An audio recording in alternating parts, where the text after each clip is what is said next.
Hello and welcome to another video of VS classes. Today we will study about difference between manure and fertilizer. Manure और fertilizer को किस base पे differentiate किया जाता है ये देखेंगे हम। किस किस बेस पे आप इसको डिफरेंशिएट कर सकते हैं। सबसे पहले तो उसकी डेफिनेशन, मतलब आपका फर्टिलाइजर क्या होता है और मैन्योर क्या होता है। सेकेंड है न्यूट्रिएंट कंटेंट, मतलब फर्टिलाइजर में कौन से न्यूट्रिएंट्स कंटेंट होते हैं और मैन्योर में कौन से न्यूट्रिएंट्स कंटेंट होते हैं। थर्ड है आपका प्रिपरेशन, कैसे मैन्योर को कैसे प्रिपेयर किया जाता है और फर्टिलाइजर को कैसे प्रिपेयर किया जाता है। नेक्स्ट है इफेक्ट ऑन सॉइल, मैन्योर का सॉइल पे कैसा इफेक्ट होता है और फर्टिलाइजर का सॉइल पे कैसा इफेक्ट होता है।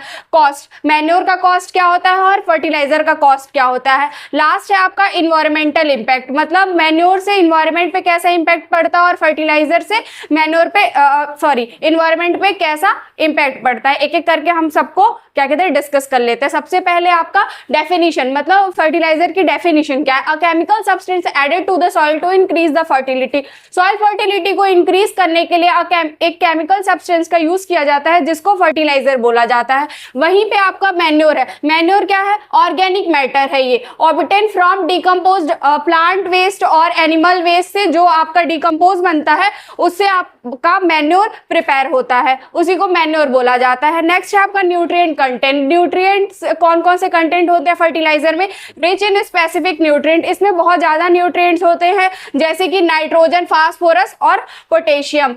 मैन्योर में क्या होता है आपका?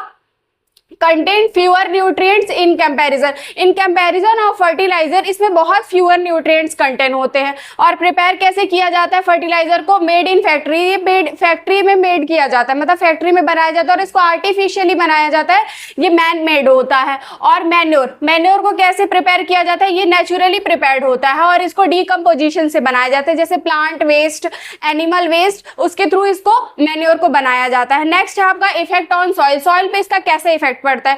Can harm soil if over use, अगर फर्टिलाइजर का आप ओवर यूज करते हैं तो क्या करता है आपका? सॉइल को हार्म करता है, मतलब सॉइल की फर्टिलिटी को कम करता है। अगर सॉइल की फर्टिलिटी कम होगी तो क्रॉप प्रोडक्शन कम होगा।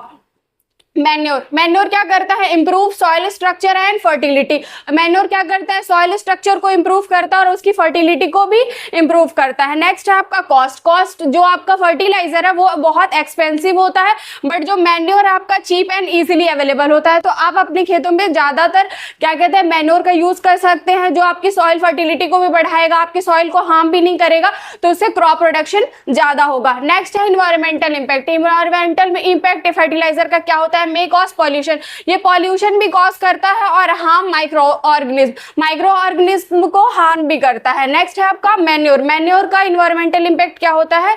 इको फ्रेंडली होता है एंड इनहेंस सॉइल लाइफ को भी इनहेंस करता है और ये इको फ्रेंडली होता है। अगर देखा जाए, दोनों को कंपेयर किया जाए तो फर्टिलाइजर आपके लिए बहुत हार्मफुल होता है और मैन्योर बहुत ही बेनिफिशियल होता है, जो आपके क्रॉप प्रोडक्शन को भी इंक्रीज करता है और सॉइल की फर्टिलिटी को भी मेंटेन करता है। होप आपको वीडियो पसंद आई हो तो do like, share and subscribe.